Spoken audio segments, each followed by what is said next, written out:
तो साईं बेपरवाह मस्ताना जी महाराज, परम पिता शास्त्राम जी महाराज, उनके वचनानुसार एक ही नूर एक ही ज्योत, उन्होंने फरमाया कि आपस में प्यार करो। पशु एक जात के होते हैं तो आपस में काफी प्यार रहता है, हालांकि तकरार रहता है, पर आप तो इंसान हैं। इंसान इंसान से निस्वार्थ भावना से प्यार करे तो पूरी उम्र और उसके जाने के बाद भी लोग उसे याद करते हैं। जो हमेशा ईर्ष्या, नफरत, लड़ाई झगड़ा, गलत कार्य करते रहते हैं, उन्हें कोई याद करना पसंद नहीं करता। प्यार का पाठ, मोहब्बत का पाठ संत हमेशा जीवों को सिखाते रहते हैं। इतिहास गवाह है, जो नेकी करने वाले, मालिक का प्यार करने वाले, सिखाने वाले हुए, आज भी उनका नाम लोग इज्जत से, सत्कार से लेते हैं। और जिन्होंने इस प्यार मोहब्बत को जला के राख कर दिया, कोई उनका नाम लेना पसंद नहीं करता। श्री राम जी के समय उनकी 3 माता थी। उनकी खुद की माता थी, कैकेयी बीच की माता, उन्हें माता ही कहते थे, और एक छोटी। तो तीनों को बहुत सत्कार करते थे, पर सबसे पहले आके किसी के कदमों पे हाथ लगाते, किसी को नमन करते, तो वो कैकेयी थी। जिसके पांव को हाथ लगाते, इज्जत करते, मां से बढ़ के दर्जा दे रखा था। कितना प्यार दिया, और कैकेयी भी बहुत प्यार करती थी।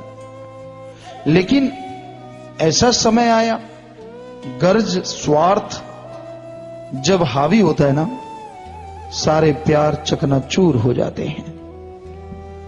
क्या बिगाड़ा था श्री राम ने उनका? एक बेटा मां का क्या बिगाड़ेगा, उस युग में तो खास करके। तो बहुत सत्कार करते थे, और उसी मां ने उस बेटे के लिए 14 साल का वनवास मांगा। अपने बेटे के लिए राज्य मांगा, चलो कोई बात नहीं। मां बेटे के दुख में अंधी हो गई, या प्यार मोहब्बत में, मोह ममता में अंधी हो गई, लेकिन उस बेटे को जो सबसे ज्यादा सत्कार करता था, वनवास मांगना अपने आप में एक बहुत बड़ा महागुनाह था। उस प्रेम को छार छार कर दिया जो बचपन से श्री राम जी ने उनसे जोड़ रखा था। और फिर आज देख लीजिए, क्या कोई अपनी बेटी का नाम कैकेयी रखता है? कभी सुना है आपने किसी का नाम ऐसा हो? क्योंकि लोग नाम लेना पसंद नहीं करते। और श्री राम तो हिंदू धर्म में ज्यादातर लोगों के पीछे राम शब्द आता है। वैसे भी लोगों के दिलो दिमाग में वो नाम ज्यों का त्यों जागृत है, और उनका नाम भी लोग चाव से रखते हैं। तो कहने का मतलब, इस संसार से जाना जरूर है एक दिन। पक्का अड्डा ना तो किसी का था और ना होगा। यहां से आपस में निस्वार्थ भावना से प्यार करो, बेगर्ज मोहब्बत करो। अरे जब तक जिंदा हो लोग सलाम करें, नमस्कार करें कि वाह वाह भाई वाह, मां बाप ने कैसा बेटा बेटी पैदा की है। और जब दुनिया छोड़ के जाओ, लोग आपके नक्शे कदम पे चलने की कोशिश करें। यही तभी जीवन सार्थक है। प्रभु का नाम जपो और मालिक की बनाई सृष्टि से निस्वार्थ भावना से प्यार करो। मालिक के प्यार में बेइंतहा खुशियां हैं, और आपसी प्यार ही मालिक के प्यार के नजदीक लेके जाता है। तो इसलिए इस भजन में आया, प्रेम करो आपस में भाई, आपस में निस्वार्थ भावना से प्यार करो, क्योंकि इस प्रेम में राम समाया है। प्रेम में सब बरकतें हैं, खुशियां हैं। वो मालिक समाया हुआ है जो अंदर बाहर दोनों जहां की खुशियों से माला माल कर देगा और निहाल कर देगा। अंदर सरूर, चेहरे पे नूर भर देगा। आप अगर अपने नाम रोशन करने के लिए, चलो मान बढ़ाई के लिए सुमन नहीं करते, प्यार नहीं करते, कोई बात नहीं। आप अपनी पीढ़ियों के लिए तो करो। आपकी औलाद है, किसको बच्चा प्यारा नहीं होता? कौन ऐसा मां बाप है जिसको अपनी औलाद प्यारी ना हो? कोई तो क्या कहना है, शराबी, कबाबी, नशेड़ी, फिर भी वो बच्चों से प्यार करता है। लेकिन नशा एक अत्याचार है, क्या पता कब किस पे बरस जाए। वरना सब लोगों को अपना बच्चा प्यारा होता है। तो भाई, जैसे आप अपनी औलाद से प्यार करते हैं, उसी तरह अगर आप अल्लाह वाहिगुरु राम की औलाद से प्यार करेंगे निस्वार्थ, तो आपकी औलाद को खुशियों से माला माल कर देगा। आज हर कोई अपनी औलाद के लिए जी रहा है। कोई मालिक का प्यारा है तो पूरी दुनिया के लिए जीता है, वरना अपने तक सीमित है, एक दायरा है। मेरा बेटा, मेरी बेटी, ये हो, वो हो, फला हो। कुछ हद तक कर्तव्य पालन करना गलत नहीं है, लेकिन हद से ज्यादा टेंशन में गुजर जाना, उसी में खोए रहना गलत है। तो प्यार दो बच्चों को, मोहब्बत करो अपनी औलाद से, पर एक सीमा में रह के। सबसे बड़ी मोहब्बत है जिसमें आपका, मां बाप का, पीढ़ियों का नाम रोशन होगा, वो है प्रभु की सृष्टि से निस्वार्थ भावना से प्यार और प्रभु से प्यार। यही एक ऐसी चीज है जो आपको दोनों जहां में अमर कर सकती है। अन्यथा अपनी औलाद से सारी दुनिया प्यार करती आई, कोई नई चीज नहीं है। इसलिए भाई, आप अपने लिए नहीं, नाम के लिए नहीं, अपनी औलाद, अपनी पीढ़ियों के लिए प्रभु का नाम जपो। प्रभु की सृष्टि से प्यार करो, ताकि आपकी पीढ़ियों का भला हो, मानवता का भला हो, मालिक रहमो करम से आपको नवाज दे।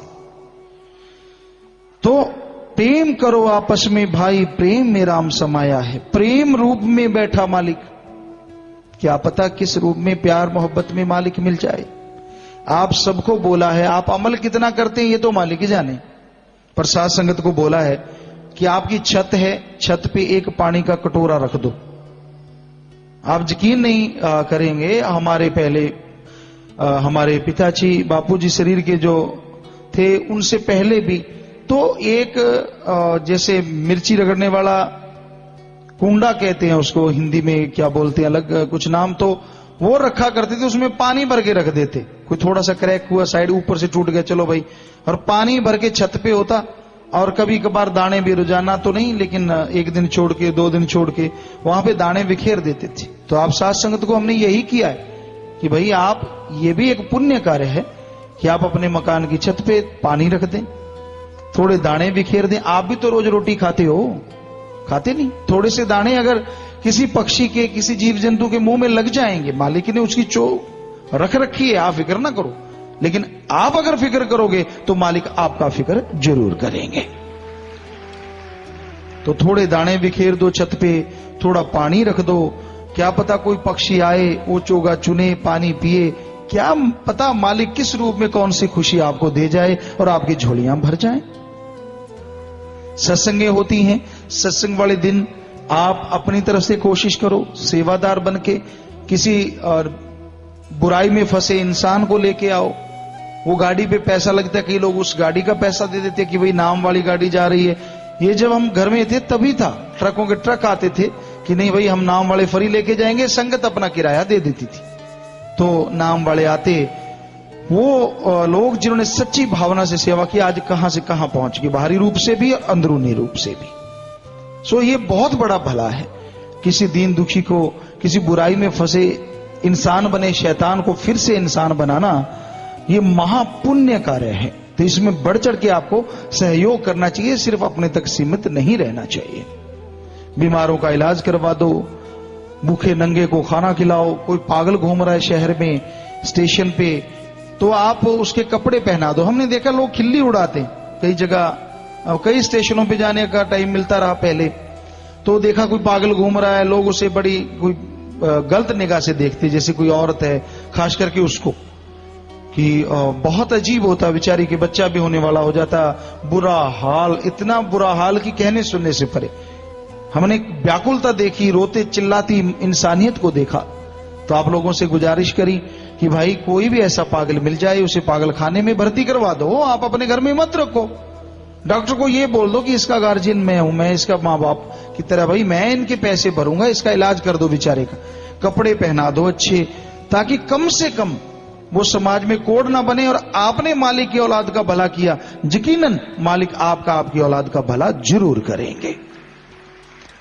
तो हमारा यहां आपको याद कराने का मतलब ही ये है कि बेपरवाह साईं मस्ताना जी, परम पिता शास्त्राम जी महाराज ने हमें ये जो कार्य बताए, हम तो एक माइक हैं, ये माइक अपने आप बोल रहा है क्या? हाथ रख दे तो बोलना बंद, हम बोल रहे हैं तो ये बोल रहा है, माइक आगे आवाज आ रही है आप तक।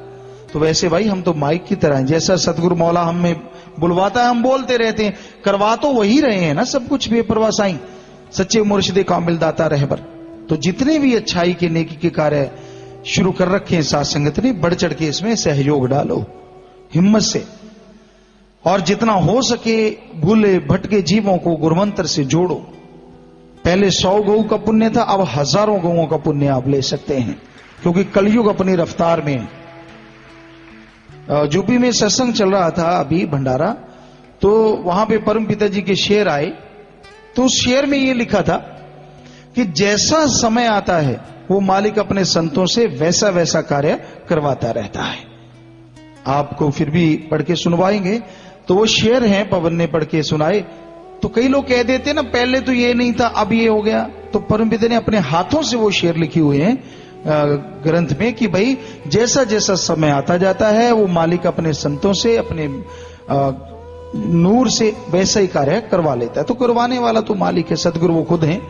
सो भाई ये कार्य जो नेकी भलाई के चले हुए हैं, जोर शोर से इस महायज्ञ में आहुति डालिए, ताकि मालिक आपको अंदर बाहर खुशियों से माला माल कर दे।